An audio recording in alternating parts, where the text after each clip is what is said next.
চাষের জমি নিয়ে গন্ডগোলের জেরে এক ব্যক্তিকে কুপিয়ে খুন, গ্রেপ্তার অভিযুক্ত। চাষের জমি নিয়ে গন্ডগোলের জেরে এক ব্যক্তিকে কুপিয়ে খুনের অভিযোগে গ্রেপ্তার এক ব্যক্তি। শুক্রবার বিকেলে এমনই চাঞ্চল্যকর ঘটনা ঘটে দক্ষিণ 24 পরগনার ফলতা থানার অন্তর্গত শাহ আলমপুর এলাকায়। মৃত ওই ব্যক্তির নাম সুনীল মণ্ডল। স্থানীয় সূত্রে জানা যায়, শুক্রবার বিকেলে স্থানীয় বেশ কয়েকজন চাষি মাঠে চাষের কাজ করতে যাওয়ার সময় রক্তাক্ত অবস্থায় এক ব্যক্তির মৃতদেহ দেখতে পায়। এরপর তড়িঘড়ি খবর দেয় ফলতা থানাতে। ঘটনাস্থলে ফলতা থানার পুলিশ পৌঁছে মৃতদেহ উদ্ধার করে ডায়মন্ড হারবার জেলা হাসপাতালে নিয়ে আসে।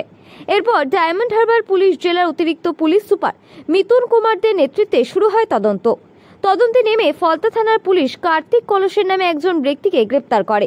এ বিষয়ে ডায়মন্ড হারবার পুলিশ জেলার অতিরিক্ত পুলিশ সুপার মিতুন কুমার দে তিনি জানান, বৃষ্টির সময়কালে মাঠে এক ব্যক্তির ক্ষতবিক্ষত দেহ দেখতে পায় স্থানীয়রা।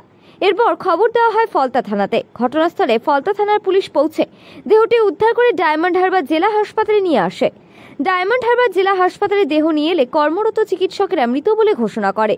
এরপর তদন্তে নেমে কিছু স্থানীয় সূত্র মারফত আমরা জানতে পারি খুনের পেছনে কার্তিক কালসের নামে এক ব্যক্তি জড়িত রয়েছে।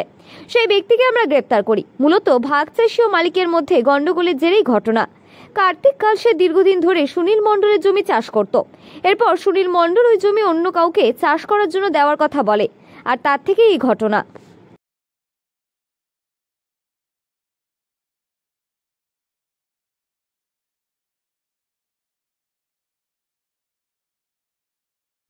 স্যার, ফলতা জালালপুরের ঘটনাটা কি স্যার?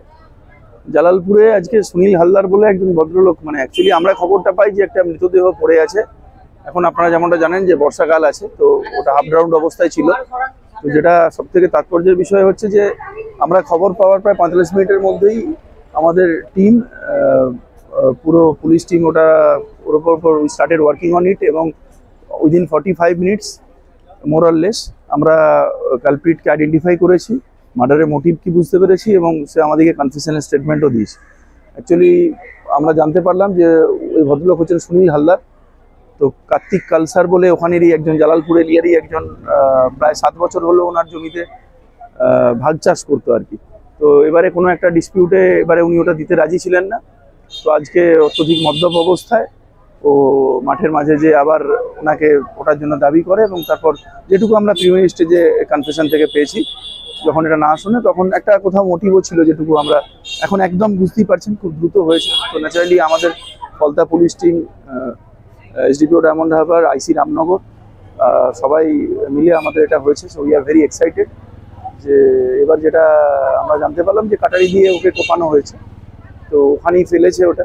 তো আমরা ওটাও সার্চ করছি। আমরা কালকে ওকে রিমান্ডে নেবো, তারপর ডেফিনেটলি আমরা আরও ইনভেস্টিগেশনের যদি কিছু থাকে সেটা আমরা দেখব। হ্যাঁ, ওই যেটা বললাম যে 7 বছর ধরে এটা ছিল, ও ভাগ চাষ করতো, যেটা একদম প্রাথমিক স্তরে পাওয়া গেছে।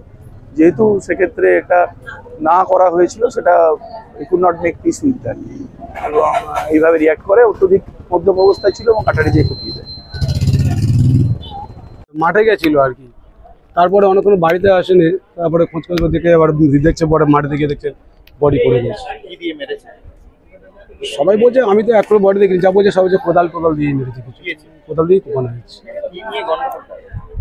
গন্ডগোল তো কিছু বোঝা যায় না এখনো পর্যন্ত। যত সম্ভব আমার হবে জমি সংক্রান্ত আরো হলে হতে পারে, কারণ আমি যতটুকু শুনেছি উনি ওখানকার কোনো একটা ওনার জমি আর কি, ও মানে ওখানকার কাশিপুরে কাউকে আর কি ওই চাষ করতে দিয়েছিল আর কি, আগাম টাকা যেটা বলা হয় ওটা, মানে এবারে উনি হচ্ছে জমি হাতে এখন বিক্রি করে তাদেরকে বলেছে, তারা জমি ছাড়তে যাচ্ছে না, এটা নিয়ে হতে পারে।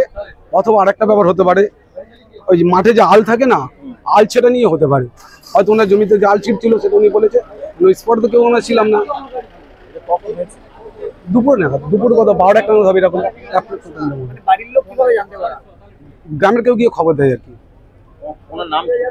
Sunil Mondal, Falta Jalalpur. I am not sure. আমার নাম মিহির হালদার, আমি জামাই হয়ে গেল। না, পুরোনো আক্রোশ বলতে পারছি না দাদা,